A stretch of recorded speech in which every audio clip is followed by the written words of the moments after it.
Remember Bart Mania? It was the early 90s, The Simpsons was a smash hit after its first season, and everyone's favorite spiky-haired rebellious 4th grade hero was plastered all over t-shirts. Don't have a cow man was a household idiom, and kids everywhere were doing the Bart man. Bart would naturally find himself the star of a slew of his own video games as well, but one odd one we'll be exploring today is a DOS exclusive that has languished in obscurity, Bart's House of Weirdness.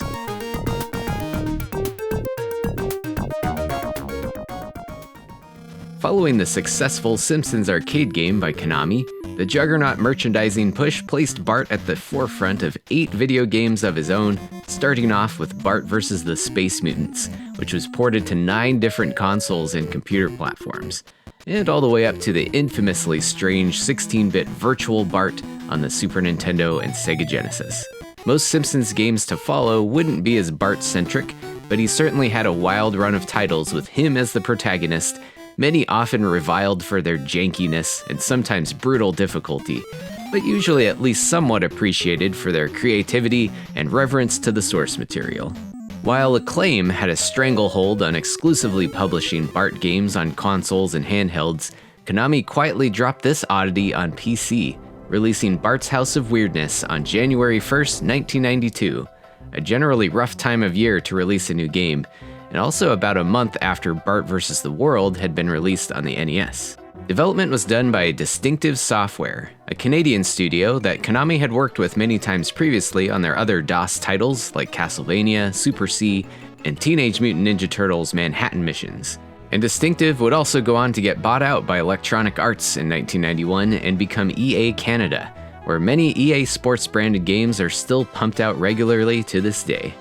Weirdness of the release situation aside, let's get into the weirdness of the game. Bart's House of Weirdness is a subconscious interpretation of reality as Bart would like it to be. It presents him with the opportunity to project the hero-conqueror role on his own persona, thereby regaling himself to the status of world savior, framed as a social commentary of the state of our culture as seen through the eyes of a child of the nuclear age. Okay, so that's part of Dr. Marvin Monroe's pretentious prologue from the beginning of the instruction manual, but he's not wrong. In layman's terms, you're Bart. You've been sent to your room, which essentially acts as a level hub to various daydreams in the form of side-scrolling platformer stages. So in some ways, it acts as a predecessor to Bart's Nightmare and Virtual Bart, as far as the variety and dreamlike setup goes, but probably not quite as unhinged and surreal as those 16-bit titles. I should also mention Bart's room has a few little extra goodies as well, ranging from a Walkman that lets you demo the game's music tracks, a Krusty doll that says random stuff, and a Sideshow Bob punching bag that will eventually spawn this photo of Marge. In my first playthrough, I did not know about this ahead of time, and I didn't remember the episode it's referencing either, so I was a bit bewildered by this at the time of discovery. Getting back to the gameplay, the controls are somewhat stiff, not too far removed from other classic cinematic platformers on PC like Prince of Persia or Out of This World, with screen-by-screen side-scrolling action unfolding before you as you make your way to a specific item to end the stage. The first 6 levels can be completed in any order, also gradually giving Bart little upgrades like a cool hat, cool shades, and cool shoes. And then you can finally embark on the final mission of rescuing Krusty the Clown, who has been imprisoned by Sideshow Bob. Within the levels, there are also a variety of weapon and ammo drops that you'll need to fend off an absolute onslaught of enemies and hazards in your path, including a burp gun, dart gun, slingshot, spray paint, and water balloons. And I'm not exaggerating the onslaught. Every single screen is loaded with stuff trying to make you uncool, which of course means death for Bart. The difficulty curve is rather intense and can be pretty off-putting to new players, as your first tries on a screen will undoubtedly lead to you getting constantly bounced around by bees, aliens, squirrels, bombs, cops, worms, skeletons, you name it. The knockback is pretty fierce, and each screen resets itself every time it loads, so some very patient trial and error is your best bet to come up with a good strategy for navigating every hectic situation ahead.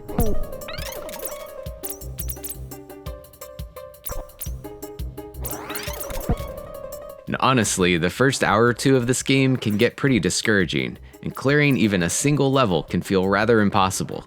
Certain moments are unarguably irritating as hell to figure out.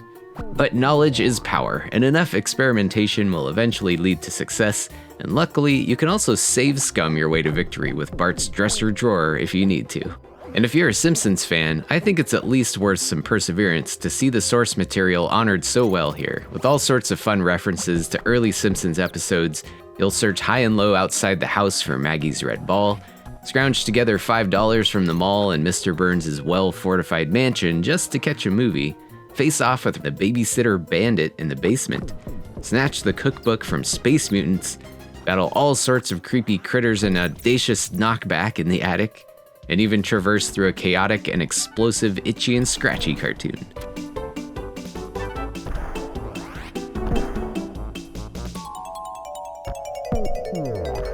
And even though they're all platformers at their core, each daydream feels a little varied in terms of what gameplay mechanics are emphasized, sometimes focused on pure hazard avoidance, some on exploration, and some almost Metroidvania-like, with certain items being needed to safely make progress.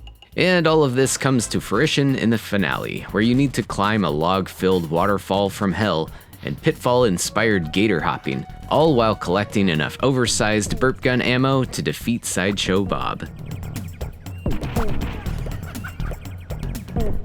Even if the sometimes excruciatingly tough gameplay proves to be too annoying for you, I think most can at least appreciate the effort put into the presentation here. The graphics look really nice here right out the gate, with some impressive cutscenes to start out, and really nice and colorful sprites and backgrounds during the gameplay. It's certainly a step above what we were getting on the NES at the time, despite the lack of continuous screen scrolling. And regarding sound, your experience may vary depending on the sound card settings you go with. If you can handle emulating the Roland NT32, I found the music to sound the best when going that route, and provides a pretty great soundtrack and some basic sound effects.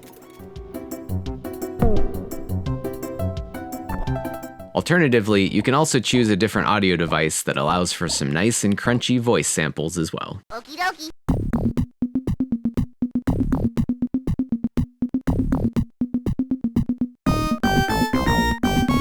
Other features are limited, but there is a hard mode option that you can enable at any time, which doesn't really change the levels or even the game's ending, but it does slightly alter your ammo capacity and length of invincibility frames.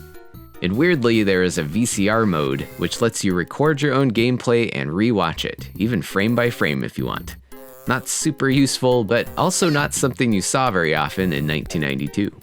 All in all, I think everything gels together pretty nicely and is a worthy tribute to the Simpsons cartoon, and not really deserving some of the ire I've seen on worst Simpsons games lists or other highly visible reviews that just trash the game without even bothering to complete a stage.